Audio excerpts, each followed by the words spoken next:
Harry Kane, blocked again. Declan Rice rams it into the goal. And the man who used to wear the Island shirt has the home support green with envy. It was always going to be Declan Rice and Jack Grealish to get the goals. This is the Extratime.com League of Ireland Voice Notes podcast, but not really, because there's only one voice note and we don't talk League of Ireland. Coming up, Stephen Finn on the Republic of Ireland's 2-0 defeat to England and Tuesday night's upcoming game against Greece. First though, what did the new Ireland manager make of it all? Here is Heimir Hallgrímsson speaking to the media after the game. First of all, we have to admit that we were second best in this game by far. Good game from England, and starting with just congratulating them with a good performance. Before we talk about us, no, I think it was a lot of things. First and foremost, I think it's confidence in decision making, initiative. That was the big difference between the teams. I know the individual quality, we can talk about that, but when you are defending in a collective way, you need to take decisions. You need to believe in action and a reaction. And I think we were not good at this, comparing England coming from a good Euro, coming from winning the under-21, all their passes, all their movements, all the decisions were taken in the belief that it would be successful. Whether I felt like us were kind of always hesitating, especially for me, looking at the defensive, jumping, pressing, etc. It was like more individual actions instead of a collective.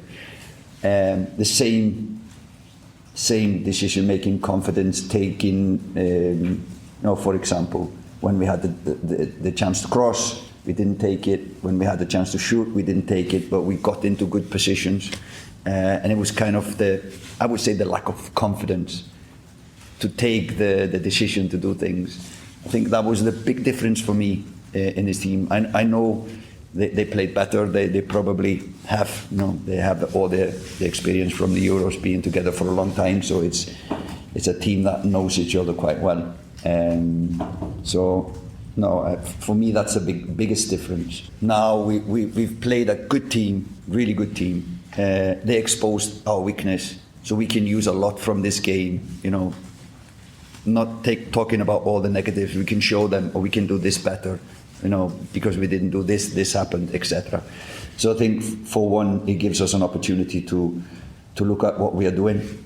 Two things: you can react in two ways. When you lose a game, you can restart, do something totally different next time. Then I would probably not get you anywhere. But we tried to do something, and I think we did the second half much better than the first half. It was more initiative. We got a little bit higher. We were more compact. Maybe easy to say when you are winning 2-0, you probably take the foot off the gas a little bit.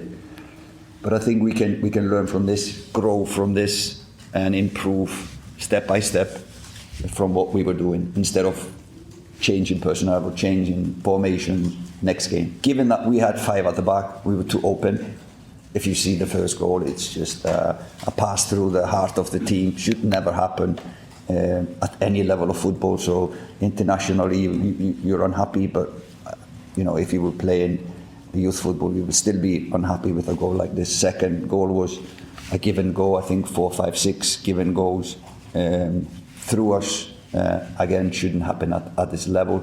So it's things that, because of lack of initiative, closing, taking the steps, we conceded like we did. So we just need to improve on that. Do you feel like you have to change a lot of how the team is set up, having watched that? Absolutely not, no. It's a really good setup from the FAI and the staff around. When I say setup, I mean formation. You're talking about formation? Yeah, sorry, I misunderstood. Look, I've said again and again, formation for me is irrelevant. Is irrelevant what formation you play. It's about fitting the players you have.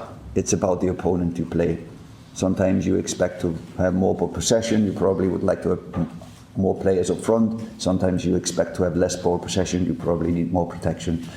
So you need to be adaptable on that one. Heimir, you spoke about wanting your players to make life difficult for the players in the other team and make them uncomfortable. There were a few points, particularly in the first half, when the crowd seemed to be getting a bit frustrated with the amount of time England had on the ball. Were you satisfied with the intensity that your players brought to the game today? Yeah, I think so. It's easy to stand on the sidelines and shout go, go, go, go, go when England played us through. So we were running a lot without ball possession. So I could understand and I can understand the crowd, and I have to give them a lot of respect and thanks for showing up in numbers and the support throughout the game, even though we were losing 2-0. They kept on cheering us on. Really like that. But yeah, for sure, I understand that there was at times the players were tired. So what do you do when you're tired? You kind of go in compactness. You don't allow them to play through you while you're tired, and then you get your energy back and you go and press. So I think it's understandable. Heimir Hallgrímsson speaking to the media. In a bit that you didn't hear there, he did clarify that while Paddy McCarthy and John O'Shea have been, I don't know if I'd say leading the way, he will certainly be even more hands-on as things progress, but he just kind of wants to get used to his surroundings before he kind of turns into the absolute gaffer. That does seem a little bit odd to me. We'll get back to that. And had he been hired for the friendly games, then maybe he would have got to do that work. I appreciate there's reasons why that mightn't have been able to happen, because he was with Jamaica, to be fair. Anyway, more on that in a second. Here is former Ireland international and goal scorer against Ireland yesterday, as you're listening, Declan Rice. Yeah, I was delighted. Obviously, there's been so much talk from what I've heard from Greg this week and Andy about a lot of people in the media talking obviously about me and Jack and obviously Lee, but to come here today and just to play, enjoy that environment, I really enjoyed it, and to score and obviously get an assist for Jack as well, I was really happy. Is that one of your best performances in England, sure? I mean, you played in some massive games, and I don't mean to disrespect the Nations League game, but you were absolutely dominant personally today. Yeah, I was really happy. Obviously come back to Arsenal late.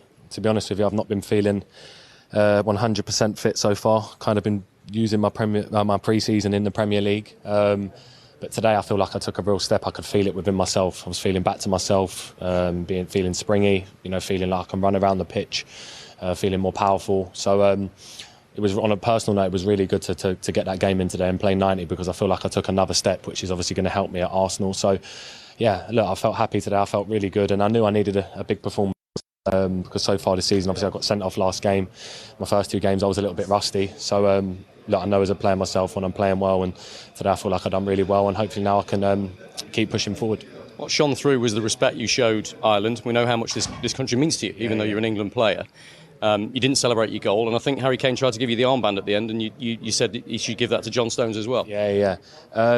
Yeah, obviously, my nan and granddad, my dad's side of the family are all Irish. They're obviously passed away. They're not here anymore. So I think to have celebrated it would have been really disrespectful of me, with them obviously not being here anymore, and with them being my dad's parents. I didn't want to do that, to be honest with you. Obviously, I had such an amazing time playing for Ireland, even in the first team, the under-19s, 21s. There were great memories that live with me. So look, I don't have a bad word to say, to be honest with you. I wish them all the best, like I always do with anyone. And Harry Kane obviously tried to give me the armband, but obviously Stonesy's probably more senior and experienced than me. And I just said to Harry, probably John deserves it more than me. So I said to give to John, and that was it. It doesn't need to be made into a bigger thing. I think John's one of the more senior ones, and usually he's captain when H don't play, so I think it was the right decision.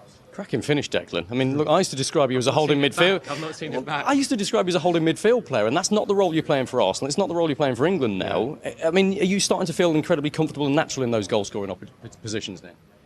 Yeah, look, I think I've been working on it since I come back in. I've been really working hard at getting in the box. Since I've been back, I've had really good conversations with the manager at club, and I'm not only going to play 8 this year. There's going to be times when I play 6 as well, and it's really important that I can be fluid and adaptable, and that I can play both roles. That's what he wants, and I feel like that suits my game really well. There were some other chances today. I was really disappointed that I probably could have been set free on the edge of the box, making them late runs, but I think as the play was developing on my goal, I just knew something was going to drop somewhere. And to know, I think it's that natural instinct, probably just to hit it first time, and for it to go in the back of the net. Obviously, I was really happy, because you make up them yards, and to score on the end of it was really nice. Last one, because look, they want to grab you off, but Lee Carsley's come in. You've known Gareth Southgate so well. He's been a big part of your career, your entire England career. It's a new manager in place now. How do you think he's done? And what did you make of this furore before the game about him not singing the national anthem? He's made it clear he didn't sing the national anthem for Ireland either. But to suggest that he might not be fit for the role, as some media organisations have, as some fans have, because he won't sing the national anthem? Is that what's been? I'm not on Twitter or I haven't got any news apps. I don't have any of that, so I've not seen what's been said about Lee. Obviously, I know he played 40 times, obviously for Ireland. Obviously that meant a lot to him in his career. And now he's England manager. Obviously, I can't call for what he wants to do. All I know is that from a set of lads, we've been so impressed with him this week. He's been so refreshing. His meetings have been top, really to the point, and the way we play and train is really different. So look, I think all the lads are really, really happy with him. Obviously, we had such an amazing time with Gareth.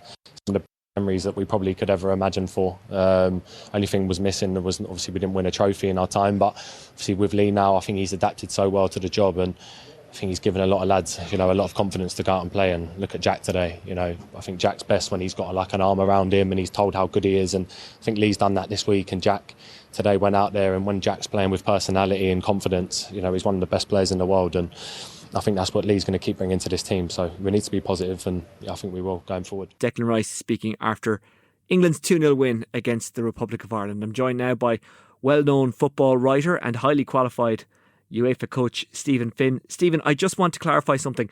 Did I sound bitchy enough when I was introducing Declan Rice there as former Ireland international and goal scorer for England?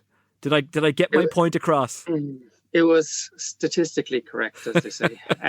There was a Taylor Swift energy about it, wasn't it? There was a real, having a go at my ex, but not wanting to sound like I am, but I totally was. Yeah, I'm so happy for you too. And then the non-celebration. Oh, come on. Yeah. If a ball boy had inadvertently kicked the football in his direction, I don't think anybody would have been too surprised. At least Grealish had the good grace to absolutely rub it in our faces. Yes, former Republic of Ireland under 21. Your former partner who is dancing on the table as you walk in to show off how well they're doing. Well, no, I would say Declan Rice is the former partner that you don't even want to acknowledge. Whereas Jack Grealish is the one that you actually get on quite well with. And if you bumped into him and his partner, you'd actually have a coffee with them. Possibly. Yeah. Having worked briefly with both of them when they wore Irish tracksuits, I can forgive Grealish more than I can forgive Rice, because Grealish seems like he just had a fling, and it's just one of those things. He moves on whatever. Whereas we thought Rice loved us. Yeah. He said he did. He kissed the badge. He talked about captaining Ireland. He sang rebel songs in the past. People forget this. He got in trouble for singing rebel songs. Yes, and he also supported paramilitary organisations that aren't the Scouts in social media or whatnot, messages to his friends. So, look, people who think that way, they genuinely thought we had him for good. And we can go into the reasons why not. Personally, my honest opinion is that the opportunities that we had with both of them were when they were 17, and we hesitated because the feeling with the senior management team at the time was, why would we play a 17-year-old? Yeah. Every other country in the world plays world-class 17-year-olds. Robbie Keane made his debut for Ireland when he was 17. If a world-class 17-year-old turns up, just pick him. And then we wouldn't have been having these conversations, and Ireland would have been a hell of a lot better, not just today, but for the last 6 years plus. I'm just wondering, does Mason Melia qualify for any other country? Because if he does, we need to cap him at senior level now. We need to do it quickly. Well, look, we're going into a broader conversation, but genuinely, I feel that look at our Ireland players. We have Heimir Hallgrímsson has said it. We have a lot of similar level players. Yes, we have a lot of similar players. So therefore, anybody who looks like they could potentially be world class, you accelerate them. And if it transpires it was a little bit too early for them, that's okay. He didn't come again. But don't let class walk out of our very small pool of talent. It just doesn't make any sense to me. So I would hope that, going forward, like Wales called up a guy who hadn't even made his debut for Leeds United this week. If a guy playing in the Leeds United reserves has the potential to play international football for Ireland, there's a guy called Coleman who's a nice player. I don't know if he is or not. I'm just making an observation.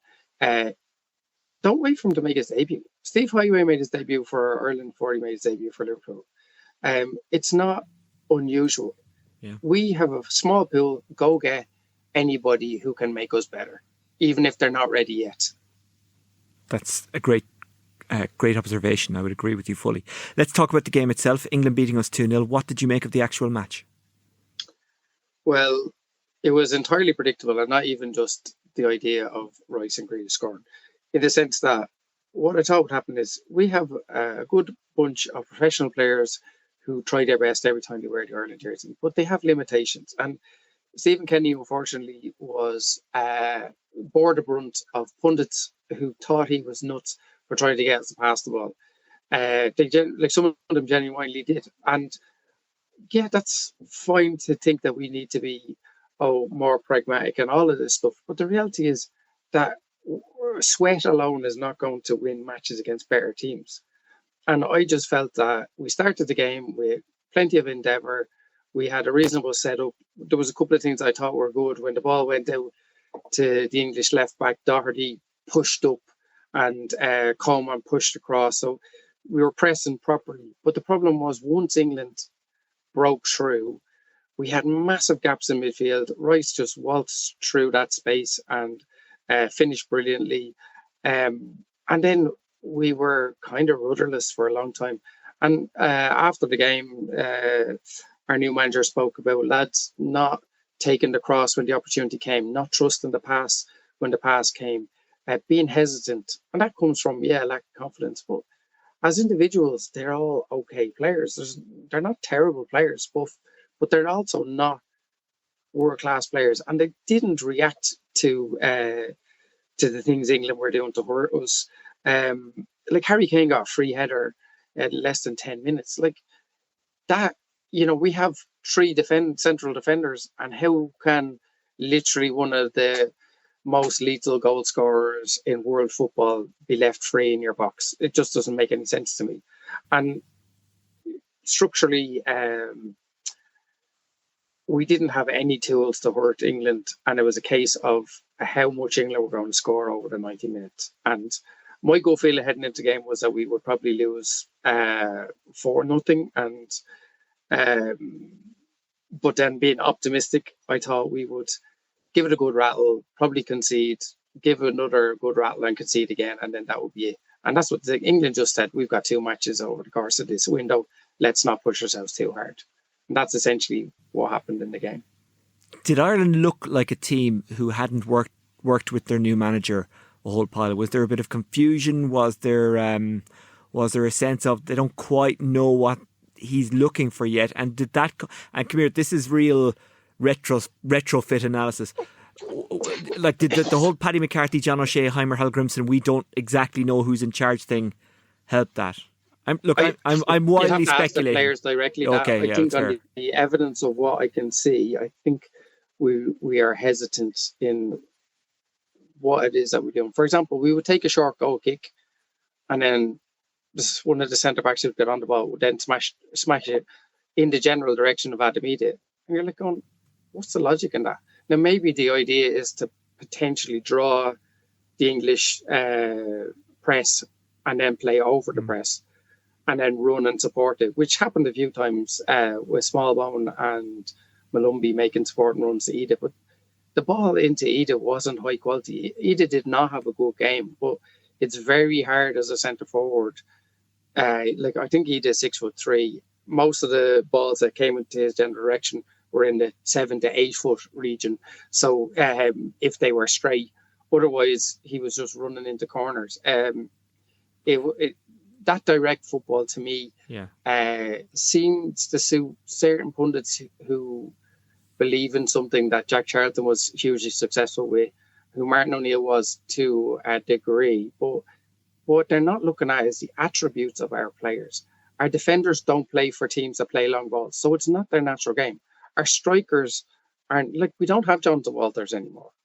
Like, if you throw Jonathan Walters into any team, and Jonathan Walters isn't even as tall as Edith, but he used his body unbelievably well, and he was very happy to scrap it out with any centre back. We don't have Niall Gwynn, we don't have Tony Cascarino, we don't have Frank Stapleton, we don't have that type of target man anymore. We have, like, if Evan Ferguson is playing, he's not want to be chasing balls into the corner flag. He wants it into his feet. Adam Ida is more effective into his feet. We need to trust ourselves a little bit more. Our issue is our midfielders presently don't have the attributes to run a game. So we're in a halfway house. Going long doesn't suit the players that we have. Passing it possibly means we have to look at the 17-year-olds. Yeah. Is it the 17-year-olds? How do we solve that, Stephen? Time. And unfortunately, nobody has time anymore. We live in the instant gratification era.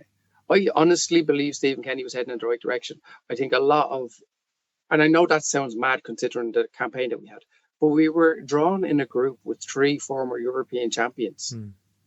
That was always going to happen, even if we played great. And like, if we compare today with how we played against France at the start of the last campaign, we should have got a draw against France.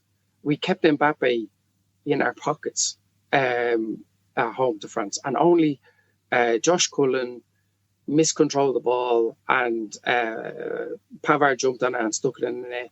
That game would have been a 0-0 draw, and if Nathan Collins' header goes in, it would have been a 1-0 draw anyway.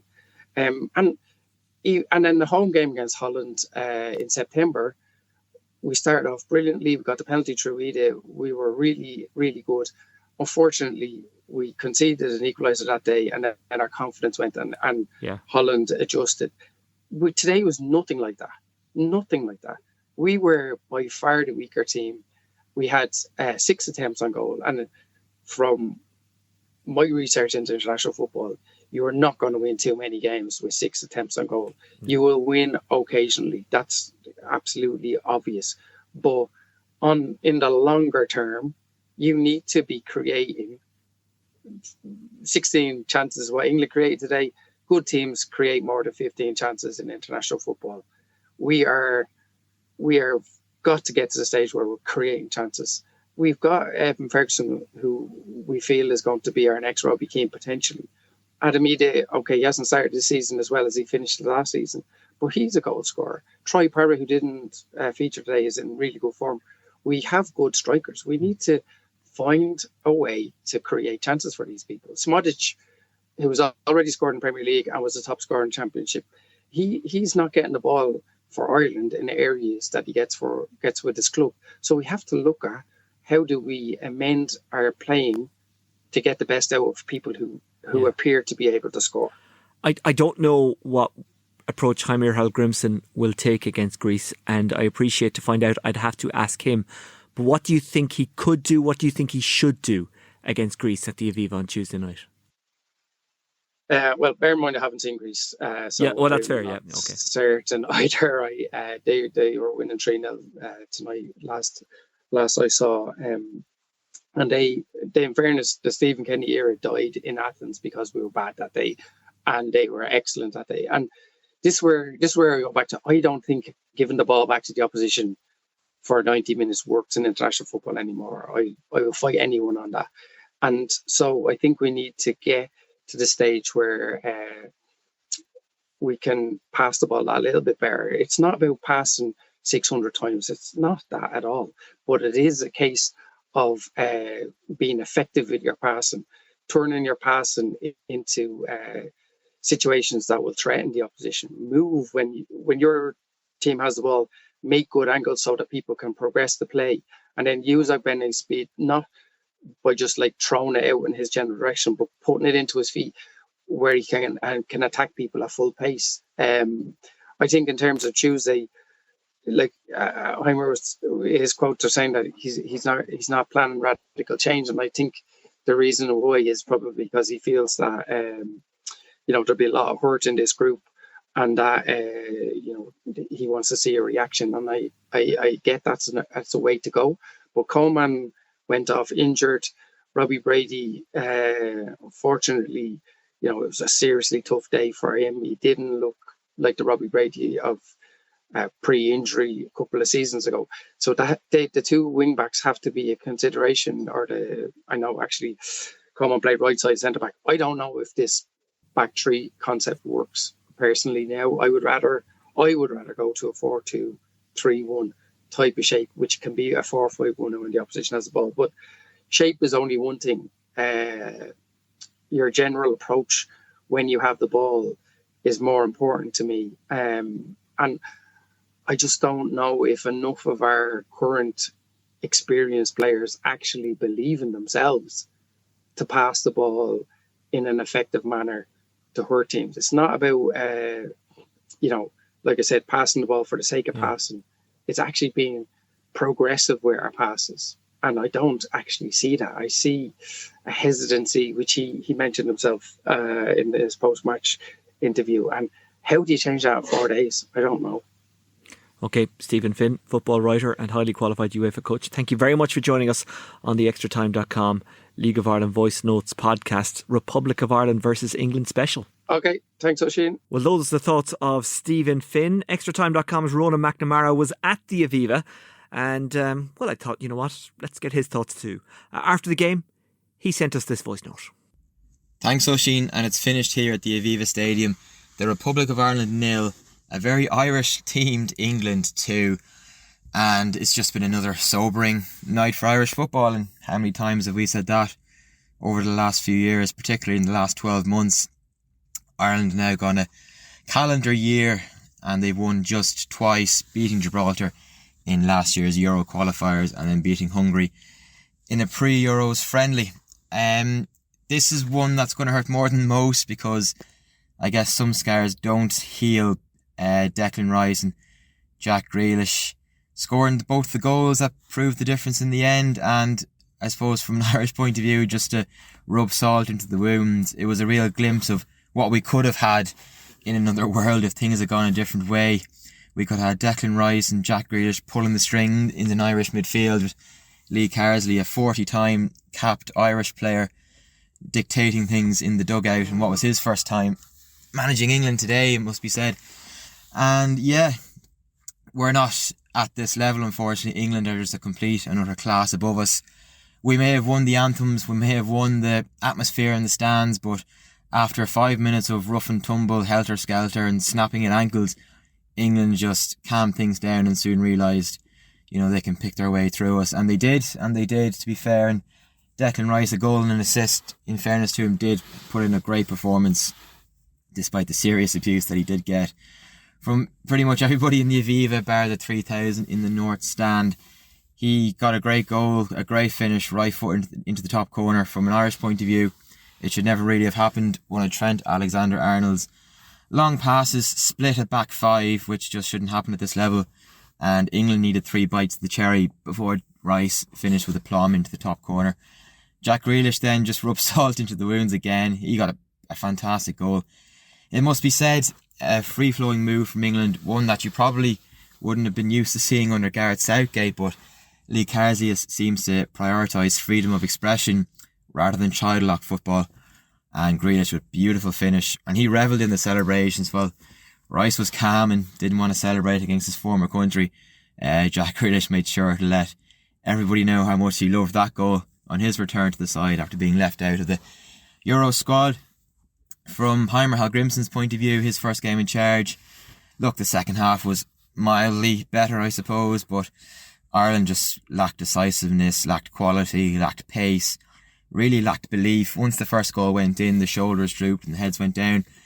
And it's just, signifies a team who've won 2 Nations League games and 17 attempts in a competition that's supposed to help teams like us. So before we can go any further, Hallgrímsson has a real job in his hands just to lift the spirit among the camp, who are just far too accustomed to losing, and will keep losing and will keep getting beaten unless they just improve their morale. And that's unfortunately the reality for the Irish men's team at the moment. There's plenty of good stuff going on with the 21s, but there's no doubt the seniors are definitely in the doldrums. Tuesday's game against Greece is going to be a real reality check of where we actually are or where we're going.